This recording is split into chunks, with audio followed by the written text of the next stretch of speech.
Hey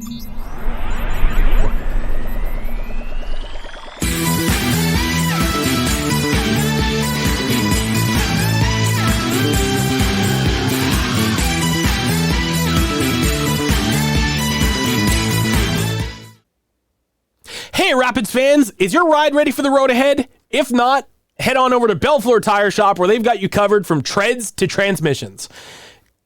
Whether you need brand new tires, a quick rotation, or some TLC for your ride, their expert team will make sure that you're safe and smooth on the road. With unbeatable prices, top-notch service, Bellefleur Tire Shop is your one-stop shop for your tires and mechanic needs. So why wait?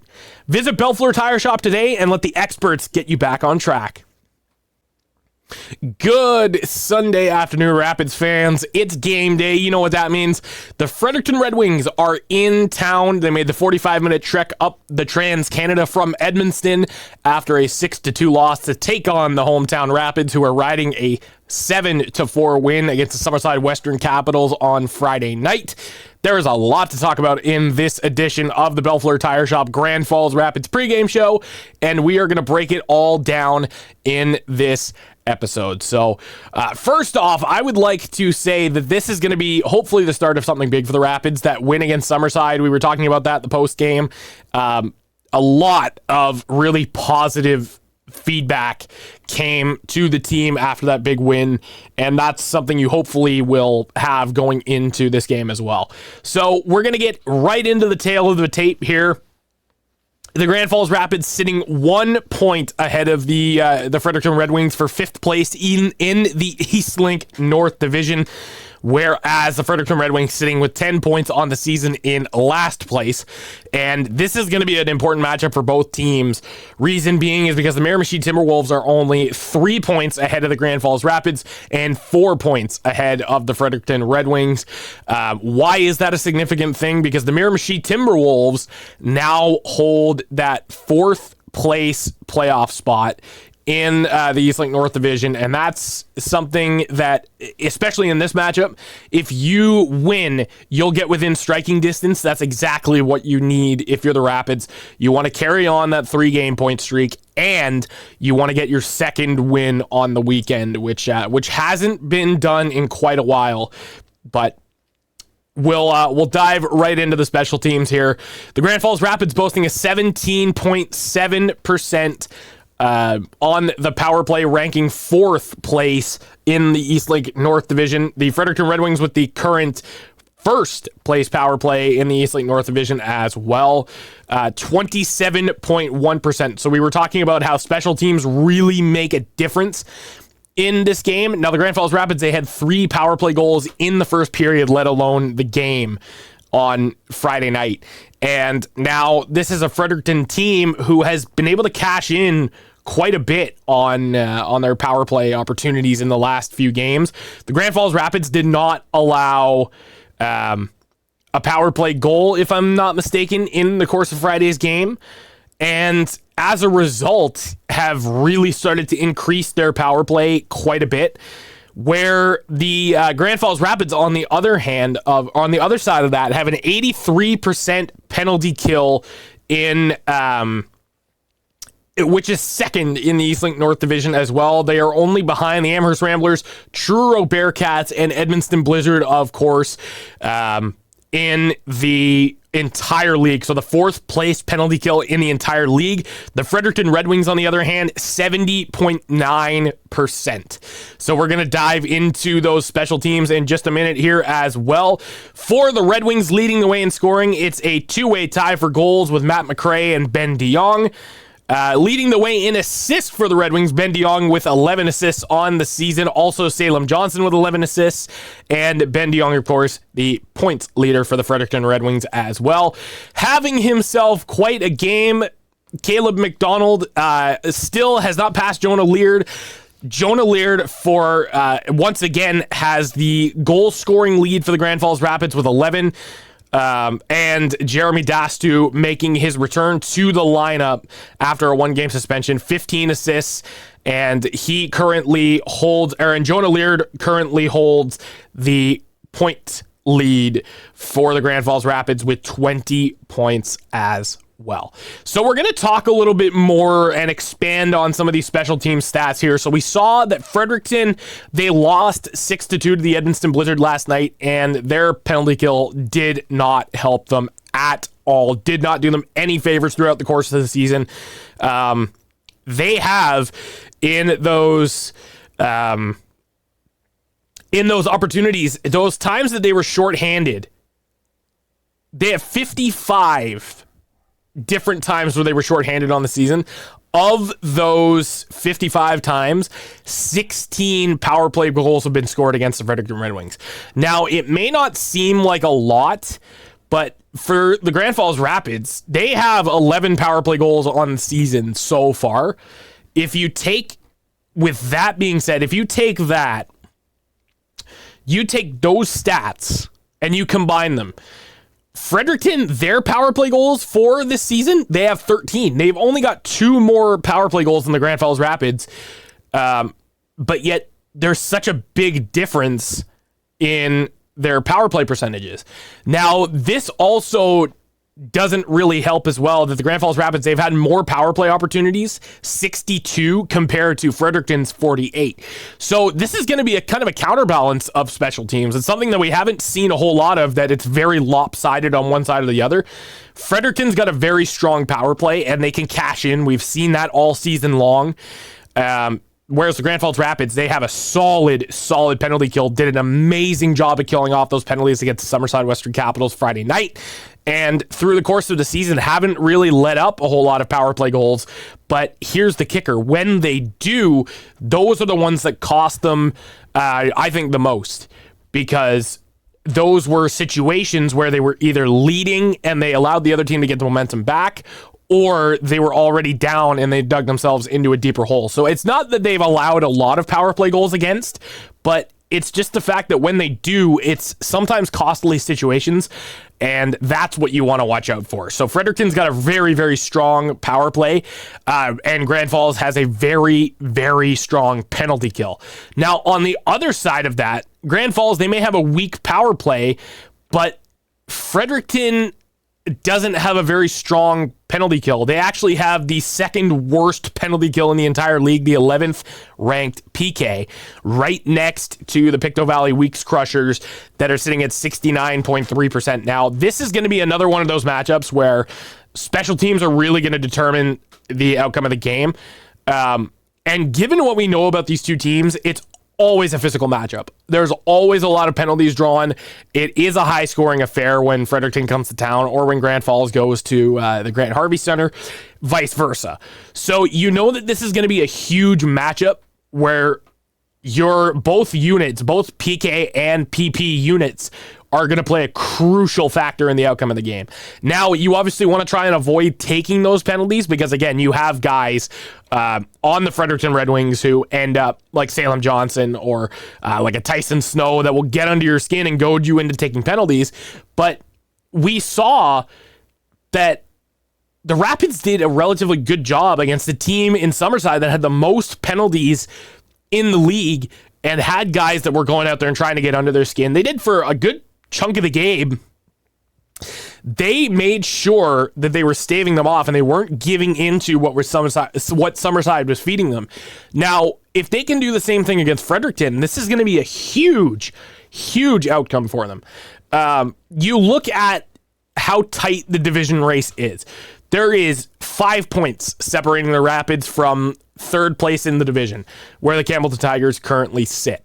And so just to give you an updated look at the standings here, the Edmonton Blizzard are in first place, West Kent in second place, Campbellton in third, Miramichi in fourth, Grand Falls in fifth, and Fredericton in sixth. So there's 4 points that separate Grand Falls from third place, and from there is 9 points that separate them from second place. So it may not seem like a lot, or it may seem like a lot of points. 9 points is equivalent to 4.5 wins, basically. But you look at how impressive this team looked in the last couple of games. They made quite a few major comebacks. We obviously mentioned that they made those comebacks against Miramichi and Edmundston, and last night they played a full 60 minutes and just complete structured hockey. that is what you want to see going into this time of year. Because like I mentioned in the last episode of the pregame show, this is going to be one where you're going to want to win as many games as possible, because we are now 15 games into the regular season. And once that Christmas break rolls around in November, you're not going to have a whole lot of time left to make up those points. And if you go on a 6 or 7 game losing streak, it could be the end of your season. Now, with that said, this matchup is entirely crucial for the Grand Falls Rapids, especially because not only are they a division rival, but this is also a team that you're trying to not only stave off in the standings, but also gain some ground on the other teams as well. And this is a team that you play more than once this season. So with that said, if you want to catch up to a team like Miramichi or Campbellton, the best thing that you can possibly do is make sure that you are strong on your game, scoring that first goal, making sure that you're staving off those penalties and that your PK is up to standard, that you are basically leading the way and showing your team the light at the end of the tunnel, how to beat these teams. Because once they have that mentality in their heads that, hey, we beat a team like Summerside, or, we beat a team like Campbellton or Fredericton or West Kent, Edmundston, so on and so forth. Once you have the mentality in your head that, hey, these guys are beatable, it becomes, hey, maybe everybody else is beatable too. So this is going to be a big matchup and a huge weekend for the Grand Falls Rapids, of course. Now, this is another thing as well that's really going to play into how the late stages of the first half of the season is going to go, because after today's game, after today's game, the Grand Falls Rapids don't play again until November 15th, where they are off to the Jean Daig Center in Edmundston to play off against the Blizzard. There's a 2-week break between today's game and the next game, which is Friday on November 15th. Now, yes, it's going to give them a lot of rest as well, but you want to make sure that you are coming back and playing at your best, because by the time that game rolls around, you're going to be at the midway point through November and starting to shift closer to December. So like I've been saying, this is the time now to go on a bit of a win streak, because once you are on that win streak, it's going to be tough to slow you down. That 2-week break, there's one here, and then there's another 2-week break over Christmas. So yes, it's going to get the boys a lot of time to rest, but it's also, if you're not careful, could be a little bit of a setback. Now, am I worried about that? No. Reason being is because this team has shown once again, it doesn't matter how many days or in a row that you have off, if you can go out there and you can outperform the teams that you're facing, good things are going to happen. And that's what happened with Summerside last night. They got it into their heads that, hey, we can beat these guys. And that's exactly what ended up happening. So with that said, this matchup is entirely crucial for the Grand Falls Rapids. We've seen it's Fredericton. There's nothing new really to expect there, except for the fact that it's going to be a very chippy game. It's going to be a huge, intense division rivalry, and something that you obviously are not going to want to miss. So if you haven't got your tickets for the game already, I would highly recommend that you do that. They're available at the box office right before the game, or if you're not able to make it, or if you're in Fredericton, if you're watching from home, if you're not able to make it to the game today, I would encourage you to watch it on Flow Sports. Devin Judge is going to have the call for you. Always does a great job, as per usual, in bringing you the action and all of the incredible stats that go with it. Just such an incredible, knowledgeable person when it comes to calling the games there. So if you aren't able to make it, make sure to tune into Flow Sports or get your tickets. The boys are really going to need your help here. Now, Friday night, the fans were loud, proud, and repping the green and black in every way possible. And that is something that really makes me happy to see, because now the crowd, you are starting to get into it. And that's exactly what happens, right? Because what people don't realize is when you make noise, the boys start to feed off that energy, and they start to score goals. They start to perform better. They feed off the energy of the crowd. And I think that's going to be a huge factor as well into a division rivalry game like this. You may not realize it, but like I mentioned, the fans are the fifth line.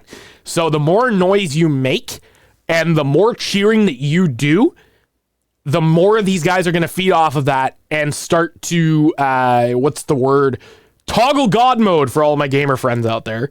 And they are going to start to go and build up momentum from the start of the game until the finish, just like we saw with Summerside on Friday night. So with that being said, we are going to leave this episode of the pregame show off. We are going to have some post-game action coming up after the game. But before I do, I want to share some of the responses as well from Friday's last games. Question of the game: if you had a celebration that you could create for a Rapids player, what would it be? We actually had some pretty good ones as well. So I want to start off by sharing Jake's response. And he said, if I could create a Rapids goal celebration for any player, it would be the Macarena. I think it would be hilarious and something that's just an absolute savage move. Now, Jake, I agree with that. I think that would be really funny.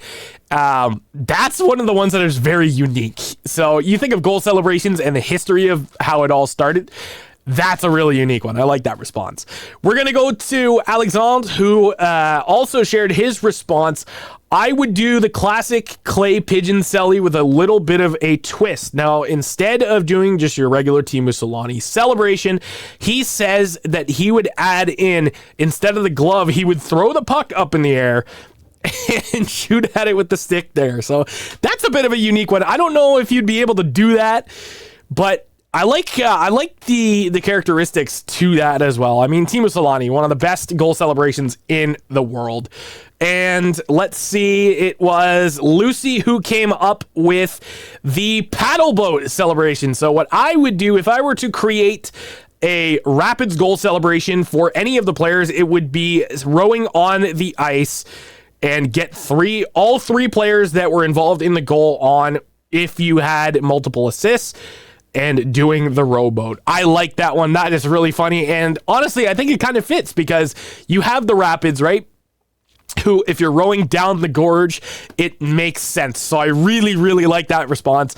Once again, some really great responses here. And over the last couple of games have really started to hone into the questions. And I have to congratulate each and every one of you who answered the questions for the games, these last couple of games, because we've got some really good answers, and I'm very happy with how well it's going. So we are going to leave you off with the next question that we're going to share when we come back. When we come back after that November 17th break. So I mentioned before that there will not be another post-game or pregame rather, coming up until after November 24th. So I am going to give you lots of time to figure out your responses. Comment down below what your answer to the question would be. And this week's edition of the question of the game: if you could play any team in the Maritime Junior Hockey League, what would it be and why? With that being said, I'm going to leave off this episode of the Grand Falls Rapids pregame show presented by Bellefleur Tire Shop, and we will see you in the postgame show coming up, where we have lots of action to talk about, and I'm sure we are going to recap some of the amazing highlights and lowlights from this game coming up. With that being said, this is going to do it for a couple of weeks. I will be back and stronger than ever, and hopefully the boys will string together a few wins in that time frame. But until then, thank you very much for watching. If you haven't already done so, hit that subscribe button, hit the little bell notification for all future content, and don't forget to keep tuned in to the Bellefleur Tire Shop Grand Falls Rapids post-game show, and we'll see you after the game.